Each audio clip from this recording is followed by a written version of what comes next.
ये इसकी बाउंड्री है।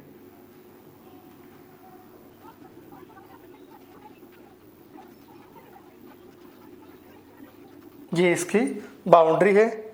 दक्षिण में 60 डिग्री साउथ अक्षांश है और यहाँ पूर्व में 20 डिग्री ईस्ट है, जो कि हिंद महासागर और प्रशांत महासागर को अलग करती है। और पश्चिम में 70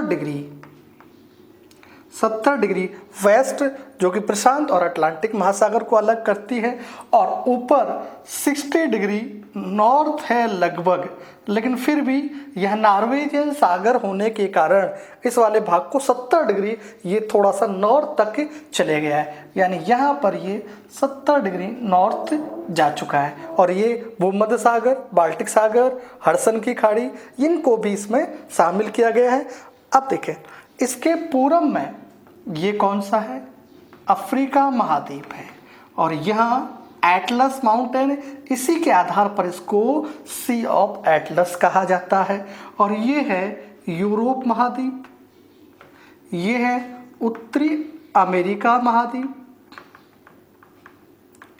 और ये है दक्षिणी अमेरिका महाद्वीप। इसके दोनों ओर इन दोनों तटों को आपस में मिलाया जाता है, इसलिए तो इसे जिग्सा फिट कहा जाता है। सवाल पूछा गया है किस महासागर में या किस महासागर के तटों को जिग्सा फिट कहा जा सकता है, तो अटलांटिक महासागर है। अब यहाँ पर एक द्वीप है, इस द्वीप को कहते हैं बूवेट द्वीप कहते हैं। बूवेट द्वीप कौन सा द्वीप है? बूवेट द्वीप। बूवेट द्वीप टाई जंक्शन पॉइंट है, यानी जहां तीनों प्लेटें आकर मिलती है। कौन कौन सी प्लेटें हैं? देखिए, पहला दक्षिणी अमेरिकी प्लेट, दूसरा अफ्रीकी प्लेट और तीसरा अंटार्कटिका प्लेट। ये तीनों प्लेटें यहाँ पर आकर मिलती है, तीनों का जॉइंट है, इसलिए इसे कहते हैं tri junction point of Atlantic oceans plate. तो बूवेट द्वीप इसका क्या है? ट्राई जंक्शन बिंदु है। इस बूवेट द्वीप से और उत्तर में यहाँ तक चलते हैं, लेकिन अब यहाँ पर हमें दिखाना पड़ रहा है, जाते यहाँ तक है। तो इसकी जो वो है 14,400 किलोमीटर है, यानी नॉर्थ टू साउथ इसका एक्सटेंस 14,400 किलोमीटर है। अब इसकी एवरेज गहराई में ज्ञात करूँगा इसी आंकड़े से। देखिए, 4,475 मीटर इसकी एवरेज गहराई है, एवरेज डेप्थ। अब आपसे कोई पूछे कि एवरेज डेप्थ कितनी है अटलांटिक महासागर की, तो आप बता सकते हैं बड़ी प्यार से 4,475 मीटर एवरेज डेप्थ है। लंबाई कितनी है, यानी नॉर्थ टू साउथ 14,400 किलोमीटर। अब देखिए, जैसे जैसे ये विषुवत रेखा है,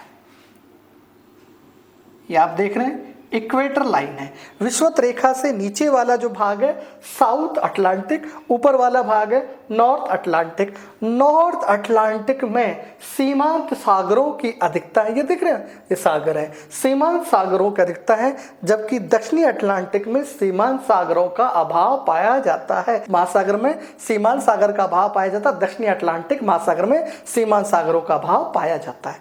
नेक्स्ट, यहाँ से ये साउरॉक अंतरीप है, मैं पुरानी कक्षा में बता चुका हूँ। साउरॉक अंतरीप से लाइबेरिया तक की जो डिस्टेंस है वो है 2,850 किलोमीटर है। हो सकता है कई किताब वाले 2,650 किलोमीटर भी लिख देते हैं, लेकिन एक्यूरेट 2,850 किलोमीटर होती है। अब 35 डिग्री दक्षिणी अक्षांश, तो ये 30 और ये 35, तो 35 डिग्री अक्षांश के बीच अफ्रीका और दक्षिणी अमेरिका के जो बीच जो फासला है वो है 5,920 किलोमीटर है। और नॉर्थ डिग्री अक्षांश के निकट इनके जो बीच की दूरी है वो है 4,800 किलोमीटर।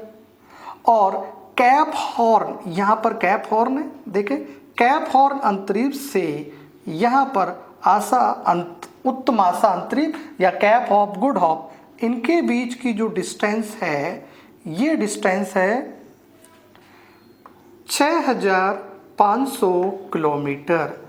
सामान्यतया विषुवत रेखा से उत्तर की ओर जाने पर संकीर्ण हो जाता है, जबकि दक्षिण की ओर जाने पर ये चौड़ा हो जाता है।